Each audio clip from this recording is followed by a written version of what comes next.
जिज्ञासु मित्रों, बहुत बहुत अभिनंदन है, स्वागत है आप सभी का दिव्य सृजन में।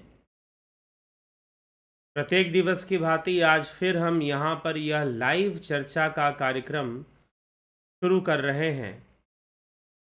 और आज की इस लाइव चर्चा का जो विषय है वह है कि नाम, स्वाद और भोग का संबंध सूक्ष्म शरीर से है या स्थूल शरीर से है।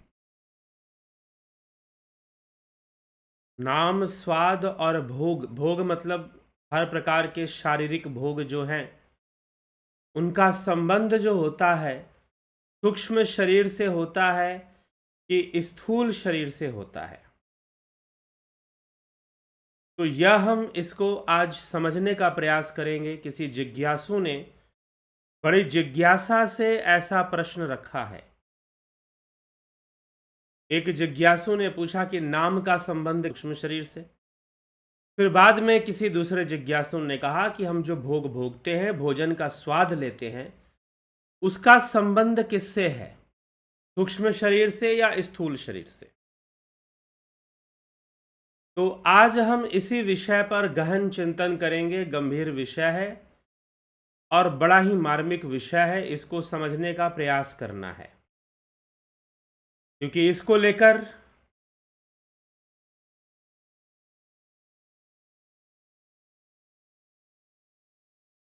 इसको समझने का प्रयास करना है, क्योंकि इसको लेकर कई लोग संशयग्रस्त रहते हैं।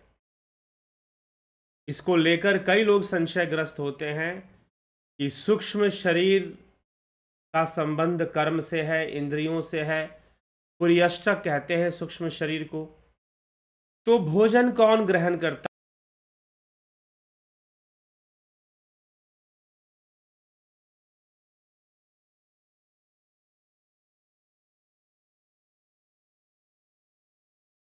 अपनी चर्चा को हम आगे बढ़ाएंगे और चर्चा का विषय है कि नाम का संबंध किससे। अगर किसी का नामकरण किया जाता है तो उस नाम का संबंध किससे है।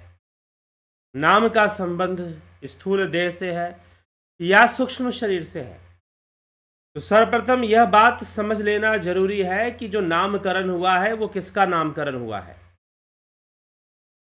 जो नामकरण हुआ है वो किसका नामकरण हुआ है, वह निश्चित ही स्थूल शरीर का नामकरण हुआ है, ना कि सूक्ष्म शरीर का। जो नामकरण किया गया है वो स्थूल शरीर का ही किया गया है, ना कि सूक्ष्म शरीर का किया गया है।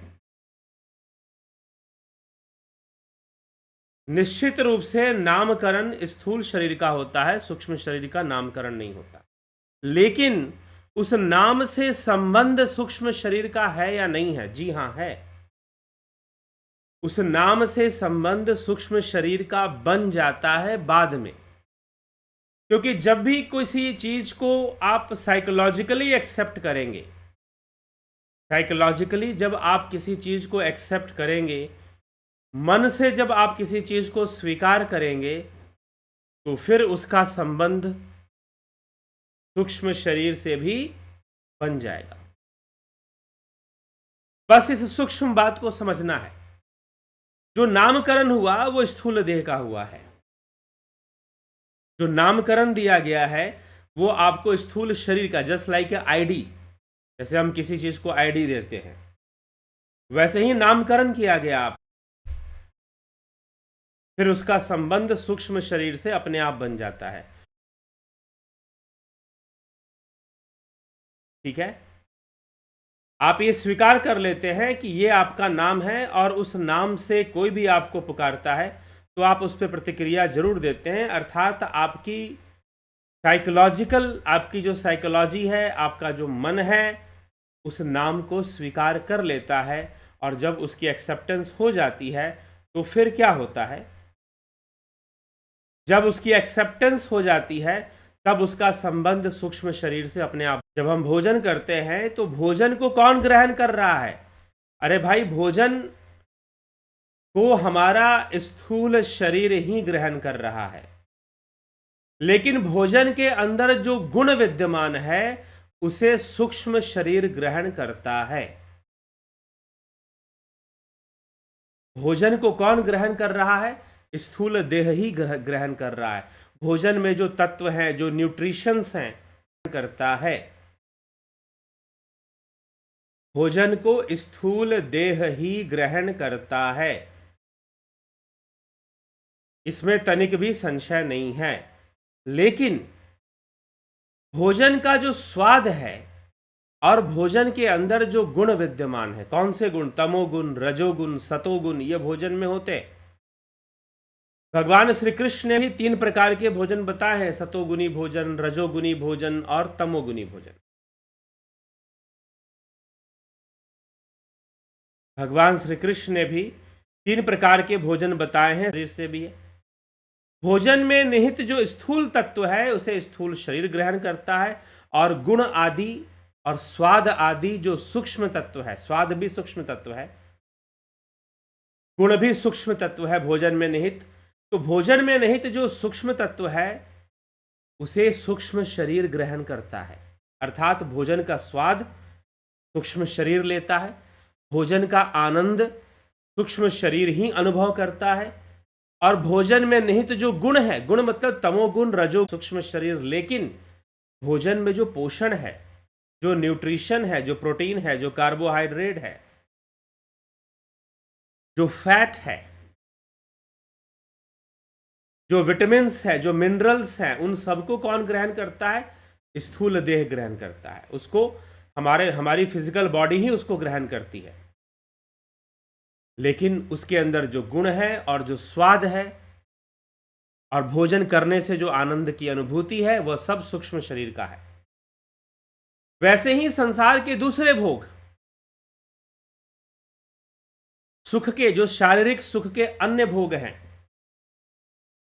या इंद्रियों के सुख के जो अन्य भोग हैं, उन सबका भोग, चाहे वो शरीर का संबंध हो, मैथुनी क्रिया हो, उन सबका जो भोग है उसके आनंद को सूक्ष्म शरीर ही भोग करता है। इसीलिए जो आदतें हैं, जो हैबिट्स हैं, वो किसकी हैं? स्थूल शरीर की है या सूक्ष्म शरीर की है? मान लीजिए कि प्रत्येक रात्रि को 11 बजे सोने की आदत आपकी है, तो किसकी आदत है? स्थूल शरीर की है या सूक्ष्म शरीर की है? सूक्ष्म शरीर की आदत है। जितने भी हैबिट्स हैं वो सब के सब सूक्ष्म शरीर के हैबिट्स हैं। जितनी हैबिट्स हैं वो सूक्ष्म शरीर की हैबिट्स होती हैं। तो जो नामकरण होता है वह स्थूल देह का होता है, लेकिन मानसिक रूप से उस नाम को स्वीकृत करने के कारण वह सूक्ष्म शरीर का भी अंग बन जाता है, उस नाम का संबंध सूक्ष्म शरीर से हो जाता है। हम जो भोजन करते हैं, भोजन का स्वाद सूक्ष्म शरीर ग्रहण करता है, और भोजन करने से जो आनंद की अनुभूति होती है वह भी सूक्ष्म शरीर ही ग्रहण करता है। लेकिन भोजन से में जो पोषक तत्व हैं, कार्बोहाइड्रेट, प्रोटीन आदि हैं, वो सबका सब स्थूल देह ग्रहण करता है। संसार के दूसरे भोग जो हैं, शारीरिक भोग या इंद्रियों के जो भोग हैं, वह सब भोग का जो आनंद है, भले ही वो स्थूल देह के माध्यम से हो रहा है। मान लीजिए कि कोई आपके शरीर को मसाज कर रहा है, आपको बड़ा आनंद आ रहा है। कोई आपके शरीर को मसाज कर रहा है, आपको बड़ा ही आनंद की अनुभूति हो रही है, बड़े ही आनंद की अनुभूति हो रही है। या फिर शरीर के दूसरे सुख हैं या इंद्रियों के दूसरे सुख हैं, निश्चय ही उनका जो ग्रहण है वह स्थूल शरीर के माध्यम से हो रहा है। सूक्ष्म शरीर ग्रहण कर रहा है या स्थूल देह ग्रहण कर रहा है? देखिए, जो इसमें बाहरी क्रिया है वह स्थूल देह की है, लेकिन जो इसका अनुभव है वह सूक्ष्म शरीर ही ग्रहण करता है। इसीलिए सूक्ष्म शरीर को बंधन, सारे अनुभूतियों का संग्रह, चाहे वो अनुभूतियां सुख पूर्वक हो या दुख पूर्वक हो, अनुभूतियां सुखपूर्ण हो या दुख रूप हो, सुख रूप हो या दुख रूप हो, उन सारे अनुभूतियों का जो ग्रहण करता है वह सूक्ष्म शरीर ही है। लेकिन स्थूल रूप में जो तत्व हैं वह स्थूल शरीर को ही प्राप्त होते हैं। स्थूल शरीर को ही प्राप्त होते हैं, लेकिन उसके सुख का जो अनुभव है वह सर्वदा सुख और दुख का अनुभव, आनंद का अनुभव, स्वाद का अनुभव। कुछ खाया आपने तो आपको कड़वा लगा, तीखा लगा, मीठा लगा, खट्टा लगा, कसाय लगा, कैसा लगा? 6 प्रकार के रस बताए गए हैं आयुर्वेद में। क्षार रस है, अम्ल रस है, अम्ल रस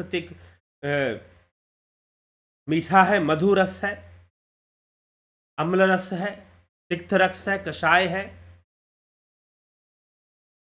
तो इस प्रकार के जो 6 रस बताए गए हैं उनका स्वाद सूक्ष्म शरीर ग्रहण करता है। तो शरीर माध्यम बनता है, लेकिन उन अनुभूतियों का जो ग्रहण करता है वह सूक्ष्म शरीर है। शरीर माध्यम बनता है। इसी प्रकार से शरीर के दूसरे भोग जो हैं, शारीरिक संबंधों के भोग और इस प्रकार से जो भोग हैं, उन सबका जो एक्सपीरियंस है, जो अनुभव, वह सूक्ष्म शरीर ही ग्रहण करता है। शारीरिक चीजें शारीरिक वस्तुओं को ग्रहण करती हैं, स्थूल देह स्थूल तत्वों को ही ग्रहण करता है। लेकिन जो सूक्ष्म तत्व हैं, जैसे कि दुख का अनुभव हुआ, जैसे कि इस शरीर को, जैसे किसी की पिटाई की जाए, पिटाई की जाए तो अब जो पिटाई हो रही है वो किसको हो रही है? स्थूल शरीर को हो रही है। डंडे बरसाए जा रहे हैं। मान लीजिए पुलिस वालों ने किसी कैदी को पकड़ लिया, किसी मुजरिम को पकड़ लिया, किसी गुनहगार को पकड़ लिया। अब जो डंडे बरसाए जा रहे हैं वो स्थूल देह पे बरसाए जा रहे हैं, लेकिन जो स्थूल देह पर जो डंडे बरसाए जा रहे हैं, जो चोट लग रही है, डंडे स्थूल देह पे बरसाए जा रहे हैं। अगर टूटेगा फूटेगा तो स्थूल देह ही टूटेगा फूटेगा, लेकिन जो चोट लग रही है, जो कष्ट पहुंच रहा है, जो दुख की अनुभूति हो रही है, वह किसे हो रही है? वह सूक्ष्म शरीर को हो रही है। किसी जिज्ञासु ने बड़ी तीव्र इच्छा से इन प्रश्नों को किया कि इसके बारे में आप क्लियर कर दीजिए, मैं इसको समझना चाहता हूं। तो वास्तव में दुख का भोगता और सुख का भोगता सूक्ष्म शरीर बन रहा है, लेकिन माध्यम यहां पर स्थूल देह है, माध्यम यहां पर मीडियम स्थूल शरीर है। स्थूल शरीर के माध्यम से सुख दुखों का या कर्मों का फल भोगने वाला यह सूक्ष्म शरीर है, क्योंकि इसमें मन माध्यम है, इंद्रियां माध्यम है, कर्म माध्यम है। स्थूल देह से, अब जैसे कि आप अभी इन विचारों को सुन रहे हैं तो कानों से सुन रहे हैं, लेकिन कानों के माध्यम से सुनने वाला सूक्ष्म शरीर है। कानों के माध्यम से सुनने वाला, स्थूल शरीर में कान है, लेकिन उसके मीडियम से, उसके माध्यम से सुनने वाला सूक्ष्म शरीर ही है। तो भोजन का स्वाद लेने वाला सूक्ष्म शरीर है। भोजन का,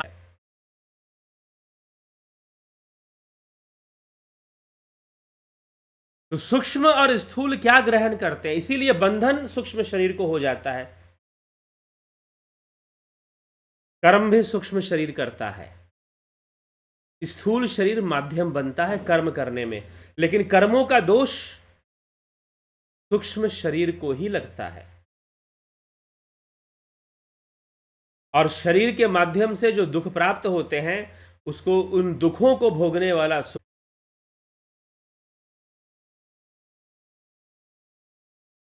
क्योंकि आनंद की अनुभूति सूक्ष्म शरीर का विषय है।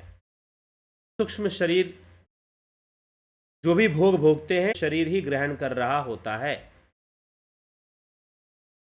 और दूसरी कई चीजें जो मानसिक, हमारी जो मानसिक विकार हैं या मानसिक माइंडसेट जिसको हम बोलते हैं, माइंडसेट, कुछ लोगों का माइंडसेट वैसा बन जाता है कि वो वैसा ही जीवन जीते हैं फिर। इसलिए आप किस सोसाइटी में रहते हैं, किस समाज में रहते हैं, आप गांव में रहते हैं या बड़े शहर में रहते हैं, आपका माइंडसेट वैसा ही बनना शुरू हो जाएगा। नहीं तो पिछले जन्मों के संस्कारों से भी आपका माइंडसेट बनेगा। आपकी मन की अवस्था विकसित होगी, पिछले जन्मों के संस्कार कैसे हैं।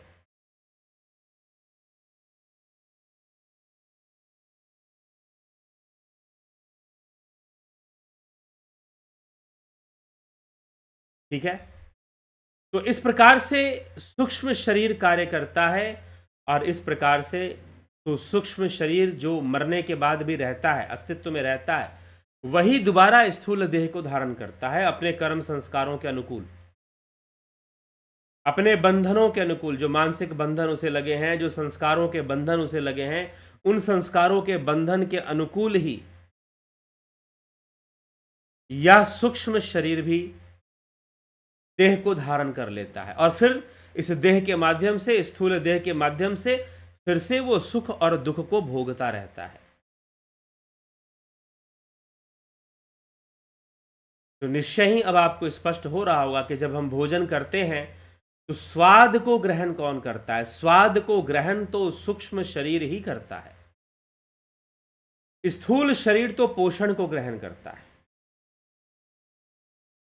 वैसे ही संसार में शारीरिक भोगों में भी उन भोगों से उत्पन्न जो सुख की अनुभूति है,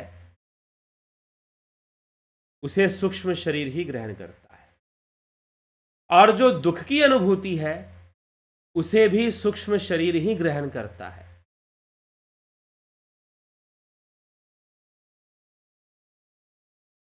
ठीक। दुख की अनुभूति, सुख की अनुभूति सूक्ष्म शरीर, लेकिन जो बाहरी परिवर्तन आएगा वो तो आएगा, वो स्थूल में ही आएगा। चाहे वो दुख के रूप में हो, चाहे वो सुख के रूप में हो, वो स्थूल शरीर में ही परिवर्तन आएगा। सुख की अनुभूति हो, चाहे वो दुख की अनुभूति हो, अनुभूति को तो सूक्ष्म शरीर ही लेगा, ग्रहण करेगा। इसीलिए बंधन भी सूक्ष्म शरीर को हो जाएगा। वो बार बार बंधेगा, बार बार जन्म लेगा, बार बार शरीर धारण करेगा। उस बंधन के कारण, उन अनुभूतियों के कारण बंधन बनेगा,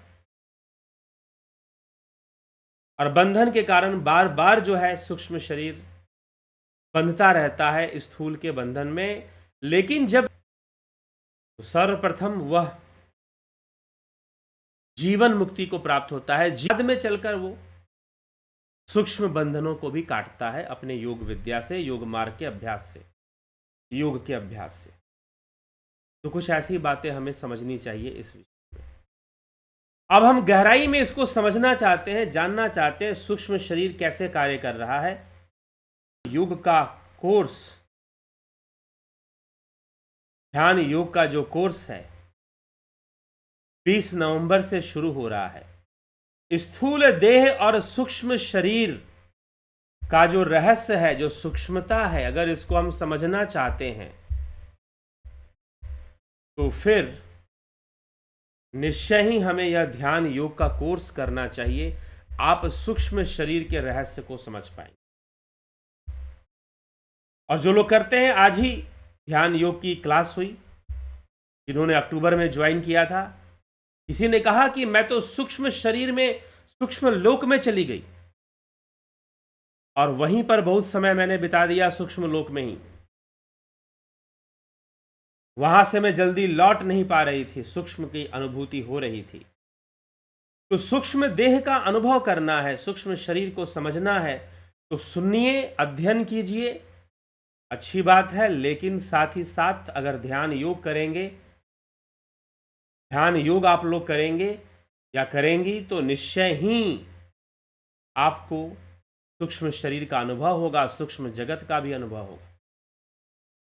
बेहतरीन ढंग से आप समझ पाएंगे कि हमारा सूक्ष्म शरीर कैसे कार्य कर रहा है, स्थूल देह कैसे कार्य कर रहा है, और दोनों कैसे कार्य कर रहे हैं, दोनों कैसे एक साथ मिलकर, दोनों सिंक्रोनाइज्ड हैं आपस में एक दूसरे के साथ। जैसे कि सॉफ्टवेयर और हार्डवेयर सिंक्रोनाइज हो जाए आपके मोबाइल फोन में, तभी तो आप अलग अलग ऐप यूज करते हो। वैसे ही सूक्ष्म शरीर और स्थूल देह एक दूसरे के साथ अटैच है। स्थूल देह के कारण सूक्ष्म शरीर कई अनुभूतियों को ग्रहण करता है, सुख दुख हर तरह की अनुभूतियों को, उन अनुभूतियों का ग्रहण करता सूक्ष्म शरीर है। इसका मतलब यह नहीं कि स्थूल शरीर कुछ भी नहीं है। स्थूल शरीर, भाई भोजन कर रहे हो तो भोजन के जो तत्व हैं वो कौन ग्रहण करेगा? स्थूल शरीर ही ग्रहण करेगा। स्थूल कमजोर पड़ेगा तो सूक्ष्म उसे भोजन करवाएगा, क्योंकि स्थूल में आसक्ति है, सूक्ष्म की आसक्ति स्थूल में है, और स्थूल शरीर में आसक्ति होने के कारण सूक्ष्म शरीर को बंधन लग जाता है और सूक्ष्म शरीर बार बार स्थूल शरीर को धारण करता रहता है। पुनरपि जननम पुनरपि मरणम, यह बना रहता है। पुनरपि जननम पुनरपि मरणम का बंधन लगा रहता है और वो बनता रहता है, बार बार शरीर को धारण करना, बार बार शारीरिक सुखों को भोग करना। लेकिन जब वो योग मार्गी बन जाता है तो इस बंधन से वो अलग हो सकता है।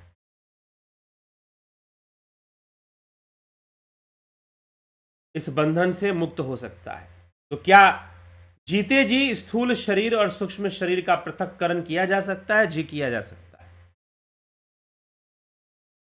और क्या मरने के बाद पृथक्करण हो जाता है? जी नहीं, जब तक स्थूल शरीर में आसक्ति है तब तक पृथक्करण कहां हुआ। स्थूल शरीर से सूक्ष्म शरीर की मुक्ति हो जाना ही जीवन मुक्ति है। स्थूल शरीर के बंधन से सूक्ष्म शरीर का मुक्त हो जाना, अर्थात सूक्ष्म शरीर की यह विवशता खत्म हो जाए कि वह स्थूल को धारण करे, तो जीवन मुक्ति हो जाएगी। और यह योग मार्ग से ही संभव है, दूसरा कोई मार्ग नहीं है। यह योग मार्ग से ही संभव है, दूसरा कोई मार्ग नहीं है कि आप स्थूल शरीर से सूक्ष्म शरीर को अलग कर पाए। हो सकता है अलग, लेकिन समय लगता है, अभ्यास करना पड़ता है, और वो जीते जी ही होता है। ऐसा नहीं कि वो मरने के बाद होगा। मृत्यु अगर सूक्ष्म शरीर और स्थूल शरीर में आसक्ति बनी रही तो वो अलग होकर दोबारा स्थूल की ओर ही भागेगा, स्थूल की ओर ही भागेगा, और इसी कारण से वो कई योनियों में भटकेगा और फिर वो प्रेत योनि में भी भटकेगा। अंतकाल जो मंदर सुमरे ऐसी चिंता में, जो मरे प्रेत योनि बलि बलि उतरे। अपनी कामनाओं को पूर्ण करने के लिए वो बार बार स्थूल शरीर की ओर भागेगा, बार बार जन्म लेगा। पुनरपि जननम पुनरपि मरणम पुनरपि जननी जठरे शयनम, इस संसारे खलु दुस्तारे कृपया पाही पार मुरारी। ये चलता ही रहेगा जब तक सूक्ष्म और स्थूल का बंधन है, ये चलता रहेगा।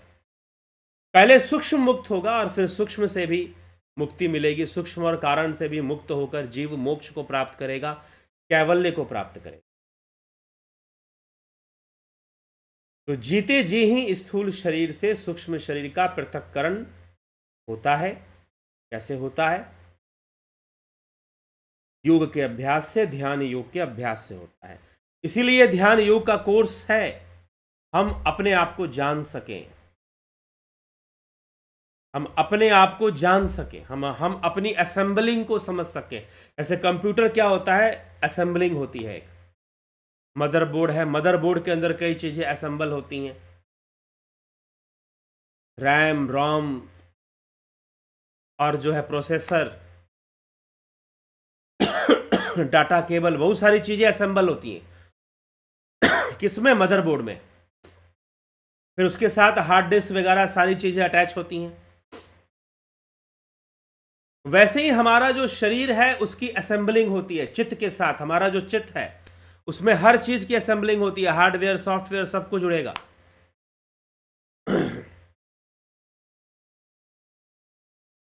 तो फिर ये सिस्टम काम करता है। तो सूक्ष्म शरीर स्थूल देह से अलग होगा जब हम इस रहस्य को जानेंगे और ध्यान योग करेंगे। तो सूक्ष्म शरीर अलग ढंग से काम करेगा, उसकी शक्तियों में विकास हो जाएगा और वह स्थूल शरीर की सीमा को तोड़कर, अर्थात ये आंखें जहां तक देख सकती हैं, जब सूक्ष्म शरीर का विकास हो जाता है योग मार्ग से, और सूक्ष्म और स्थूल के बीच जो बॉन्डिंग है, जो बंधन है, वो कमजोर पड़ जाता है। तो सूक्ष्म स्वतंत्र हो जाता है, फिर पूरी तरह से नहीं लेकिन काफी हद तक स्वतंत्र होगा। एक बात ध्यान रखिएगा, दोनों के बीच में जो बॉन्डिंग है वो कमजोर पड़ने से स्थूल और सूक्ष्म शरीर के बीच में जो बॉन्डिंग है, जो बंधन है, वो वीक हो जाएगा।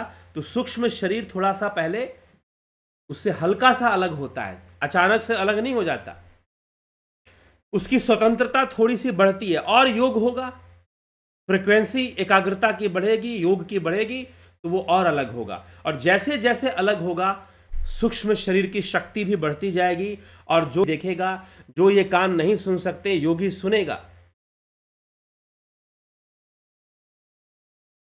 योगियों के अंदर फिर सिद्धियों का विकास होगा। जी हां, वो सिद्धियां सूक्ष्म शरीर की ही हैं। अभी तो सूक्ष्म शरीर भी पूरी तरह से स्थूल शरीर पर निर्भर है। उसका बंधन ऐसा है कि वो निर्भर है, क्योंकि उसने अपने आप को जाना नहीं है, उसने अपने आप को समझा नहीं है।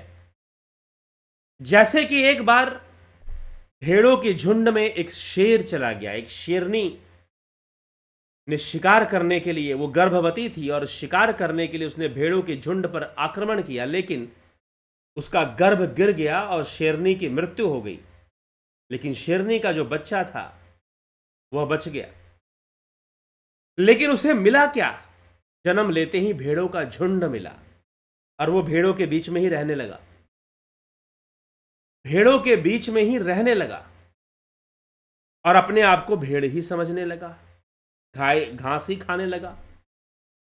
अब भेड़ों के बीच में वो मिमियाता हुआ घूम रहा था, तभी एक शेर ने आक्रमण किया। देखा, अरे ये क्या, भेड़ तो भाग रहे हैं मेरे डर से, ये शेर क्यों भाग रहा है? ये शेर का बच्चा भी भागे जा रहा है।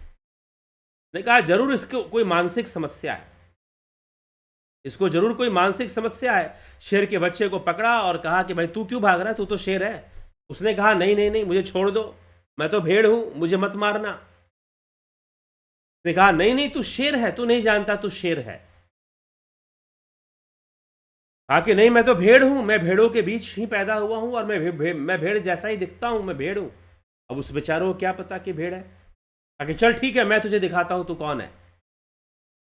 वो शेर उस शेर के बच्चे को, जो अपने आप को भेड़ समझता था, उसको ले गया और कुएं के पास ले गया। एक कुएं में उसने कहा कि देख, मैं झांकता हूं कुएं के जल में, पानी में, और तू भी झांक। उसने झांका और दोनों ने झांका, तो उसने देखा कि अरे मेरी शक्ल तो शेर जैसी है, मैं भेड़ों के बीच में क्यों रहता हूं? तो उससे पूछा कि देख, क्या तू भेड़ों की तरह दिखाई देता है? नहीं, तू तो शेर की तरह दिखाई देता है, तू तो शेर है। तो हमारे भीतर जो छुपा हुआ शेर है वो हमारा सूक्ष्म शरीर है, सारी शक्तियां उसी की हैं। वो ना रहे तो ये स्थूल देह जो है बस ऐसे ही है, मिट्टी है, निर्जीव है, लुथड़ा है, कुछ नहीं है। अगर वो स्थूल के बंधन से मुक्त हो जाए तो अपने शक्तियों का विकास हो जाता है, सूक्ष्म की शक्तियों का विकास हो जाता है, और वह जो सूक्ष्म शरीर है बहुत कुछ करने का फिर सामर्थ्य रखता है। तो पृथक्करण तभी होगा जब योग होगा। सूक्ष्म शरीर का ज्ञान भी तभी होगा जब योग होगा। तो यह ध्यान योग का जो कोर्स चल रहा है 20 नवंबर से, इससे जुड़कर इसका लाभ उठाइए और अपने आप को जानिए, स्वयं को जानिए। ध्यान योग का कोर्स स्वयं को जानने की प्रक्रिया है।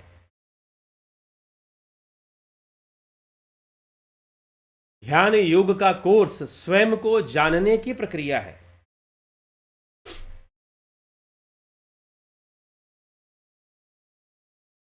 तो स्वयं को जानना यह जरूरी है।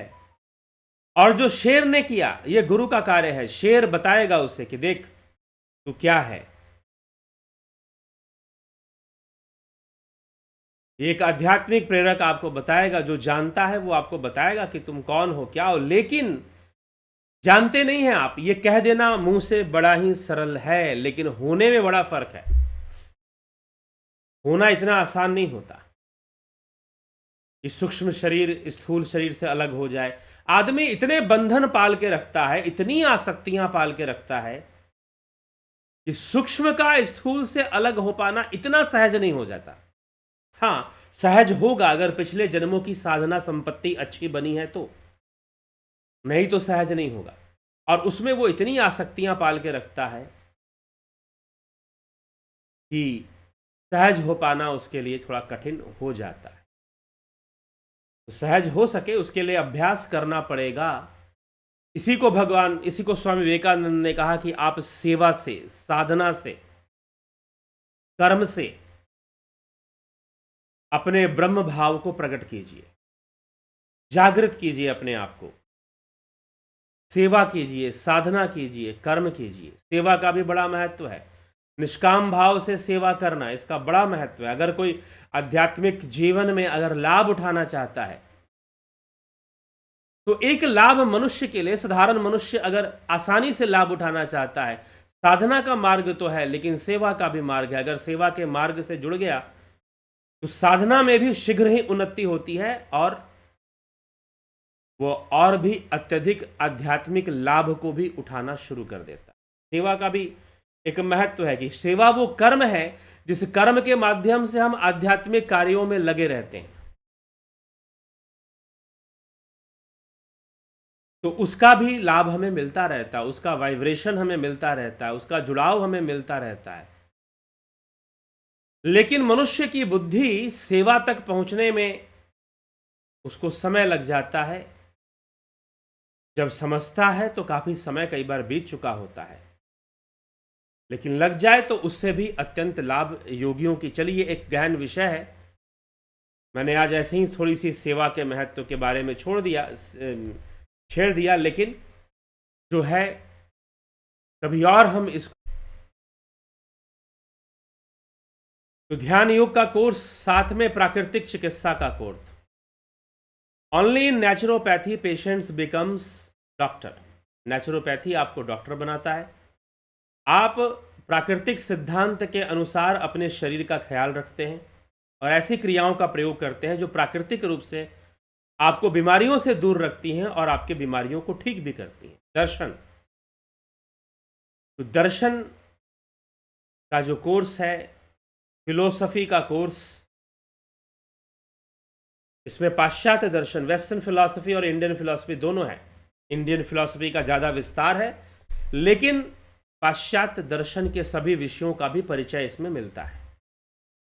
यह कोर्स आपको बताता है कि पूरे विश्व में किस तरह की विचारधाराओं का प्रसार हुआ। सत्य को खोजने वाले, सत्य को जानने वाले, उन लोगों ने सत्य के बारे में, अल्टीमेट ट्रूथ के बारे में, फाइनल ट्रूथ के बारे में क्या बातें बताई हैं, ये आपको यहां पर दर्शन के कोर्स में मिल जाता है।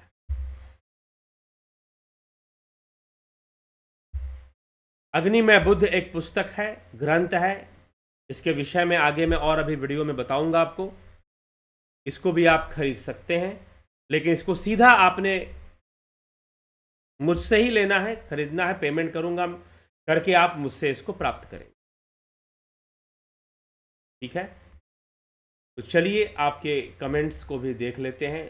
जे जायसवाल जी, नवज्योति नाथ जी, गोविंद प्रसाद नीमा जी, विनोद कुमार सूद जी, सबका बहुत बहुत अभिनंदन है। संतोष कुमार जी, नरेंद्र माकुड़े जी, घनश्याम सरोदे जी, अर्जन भाई चौहान, चितरंजन बरुआ, उत्कर्ष तिवारी, रूपलाल विश्वकर्मा, श्वेता राय सिन्हा, कमलेश खैरनर, रतन सिंह जी, योगेश खैरनर जी, शंकर प्रसाद जी, सतीश मास्टर जी, विक्रम सिंह जी, प्रभुदत्त शर्मा, विमला शाह जी, गंभीर शाह, हीरालाल यादव, रविशंकर, शिवराम कृष्ण, रामा श्रीवास्तव, अमन कक्कर, गुमाला राम चौहान, राजू पाल जी। यानी सूक्ष्म शरीर ही सब कुछ है।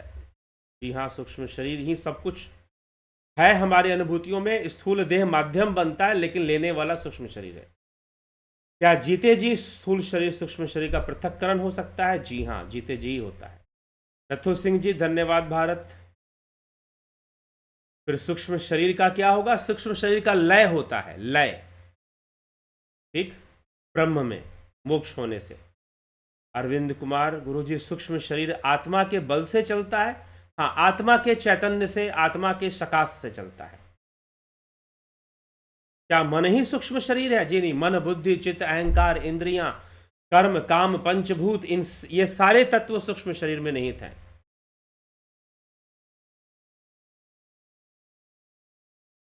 चैतन्य से माया निर्मित हुई है, तो क्या चैतन्य का निर्माण भी किसी, ये अनुभव का विषय है। जब तक अनुभव ना हो तब तक ये कपोल कल्पना मात्र है।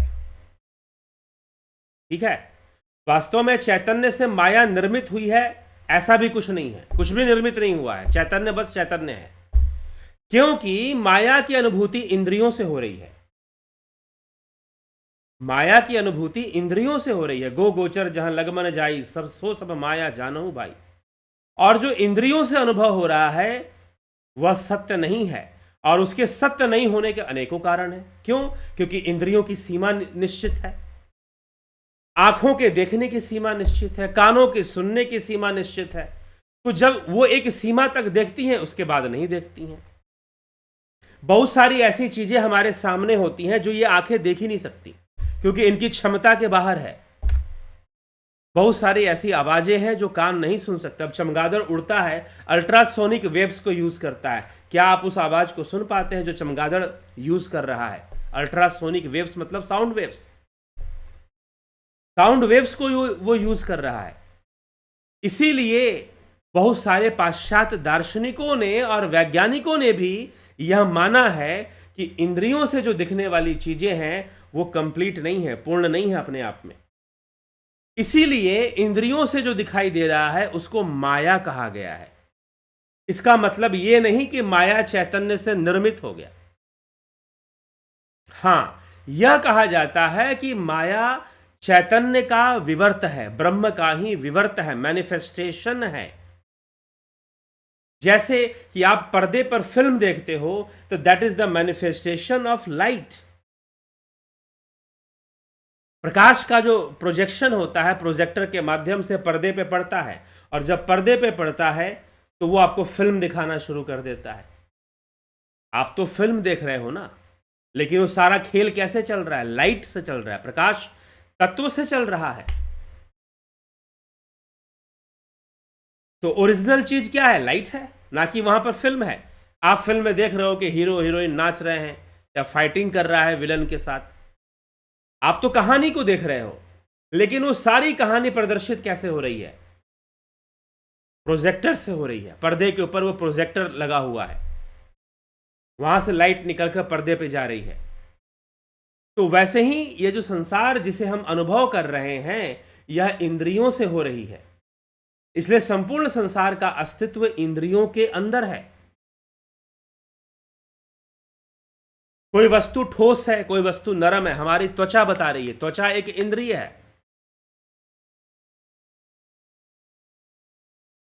तो इंद्रियों से जो अनुभव लिया गया है उसे माया कहा गया है। गो गोचर जहां लगमन जाई, सो सब माया जानहु भाई। तुलसीदास जी लिखते हैं, बड़ी सुंदर यह दार्शनिक व्याख्या है रामचरितमानस में कि माया क्या है। जहां जहां तुम्हारी इंद्रियां अनुभव कर रही हैं वो सब माया है, क्योंकि इंद्रियों की देखने की सीमा। इसलिए पाश्चात्य दार्शनिकों ने, इमैनुअल कांट ने भी कहा कि what ever you experience that is relative, वो सत्य नहीं है, वो रिलेटिव है। वो एक टाइम और स्पेस के फ्लक्स में आप चीजों को एक्सपीरियंस कर रहे हैं, इसीलिए वो ट्रू नहीं है, सत्य नहीं है।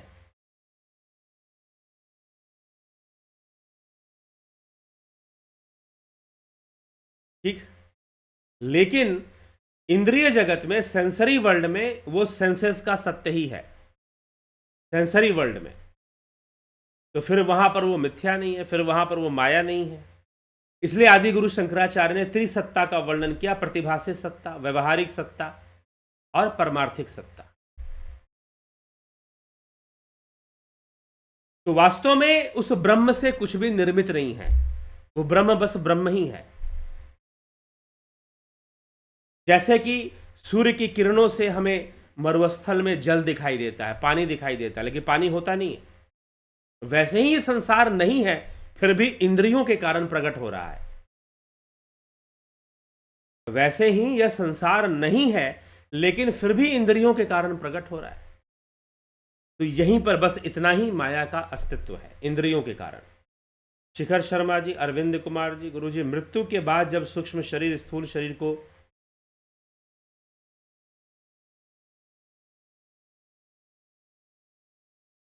छोड़ता है, मृत्यु के बाद सूक्ष्म शरीर स्थूल देह को त्याग करती है, तो छोड़ती है, तो आत्मा कहाँ जाती है? आत्मा साथ में रहती है। आत्मा तो सर्वव्यापी तत्व है, ब्रह्म सर्वव्यापी तत्व है, तो कहाँ जाएगी वो हमेशा साथ में ही रहती है। ठीक है, इसीलिए आत्मा ना कहीं जाती है ना कहीं आती है, सूक्ष्म शरीर ही आता है जाता है, जीव ही भटकता है। ये जीव की सूक्ष्म शरीर में भी जीव रूप है वो। तो इस तरह से हमें इस तथ्य को समझना है, इस विषय को समझना है। आत्मा तो सर्वव्यापी होकर रहेगी रहेगी, वो आत्मा तो आपके जीवन का वही लक्ष्य है योग का। आत्मा ही स्वरूप है और स्वरूप की अवस्था को प्राप्त करना ही योग का लक्ष्य है।